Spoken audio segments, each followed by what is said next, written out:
2026 मार्च and में मौलाना साद साहब ने मरकज़ निज़ामुद्दीन में फजर के बाद एक बयान किया जिसकी रिकॉर्डिंग मेरे पास पहुंची, जिसमें मौलाना साद साहब ने ये जुमला कहा, आपको मेरी बात पर हैरत होगी कि मिंबर से, मस्जिद के मिंबर से अगर कोई अम्र बिल मारूफ और नहीं अनिल मुनकर कर रहा है तो उससे भी उसका दावत का फरीज़ा अदा नहीं होगा। जाहिर सी बात है ये बात बिल्कुल गलत है और मौलाना साद साहब की जो बिदाती जहनीत है उसी बिदाती जहनीत की वजह से मौलाना साद साहब ने ये बात कही।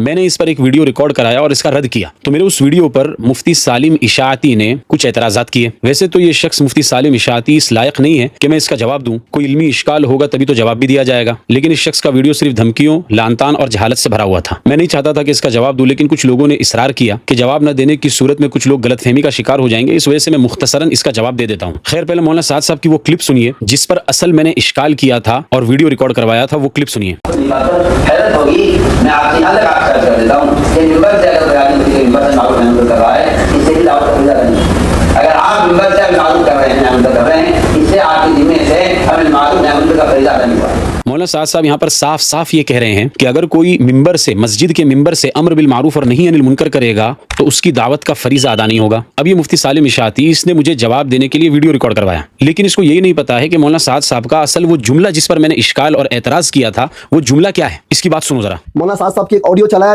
उसमें लिखा है, हज़रत जी मौलाना साद साहब बयान फरमाए, शायद उलमा इकराम के दरमियान बयान हुआ था।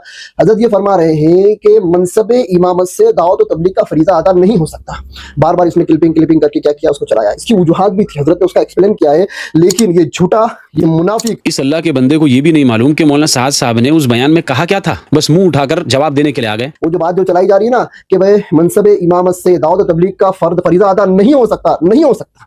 मैं भी सीना ठोक कर कहता हूं, एक नहीं हजारों दलील दूंगा मैं इसके ऊपर, नहीं हो सकता। भाई मौलाना साद साहब ने ये कब कहा कि मनसब इमामत से दावत का फरीज़ा अदा नहीं होगा? ये तो मौलाना साद साहब का जुमला ही नहीं है। ना मौलाना साद साहब ने ये कहा और ना मैंने इस पर एतराज़ किया। मौलाना साद साहब के जुमले में इमाम और इमामत, इन दोनों लफ्जों का तो दूर दूर तक कोई तस्करा ही नहीं है। मौलाना साद साहब तो ये कह रहे हैं कि मिंबर से, दोबारा दोहराता हूं, मिंबर से, मस्जिद के मिंबर से अगर कोई अम्र बिल मारूफ और नहीं अनिल मुनकर करेगा तो उससे दावत का फरीज़ा अदा नहीं होगा। मनसब इमामत को कहां लाकर यहां घुसा दिए? देखिए, इसी को कहते हैं कज फहमी। अभी मुफ्ती यासिर नदीम अल-वाजदी साहब यहां पर थे, उन्होंने अपने बयान में एक बात कही कि बसा औकात अकल के ऊपर कभी कभी सूए फहम का पर्दा पड़ जाता है। तो मुफ्ती सालिम इशाअती की अकल पर भी सूए फहमी और कज फहमी का पर्दा पड़ चुका है। यानी आप इस बात का अंदाजा लगाइए कि इस बंदे की अकल और इसका IQ कितना लो है कि इसको मौलाना साद साहब का जुमला भी समझ में नहीं आया कि मौलाना साद साहब ने कहा क्या है। तो भला उस जुमले पर जो मैंने एतराज किया है वो एतराज कैसे इस आदमी को समझ में आ जाएगा? और जब मेरा एतराज ही समझ में नहीं आएगा तो एतराज का जवाब क्या ये खाक देगा?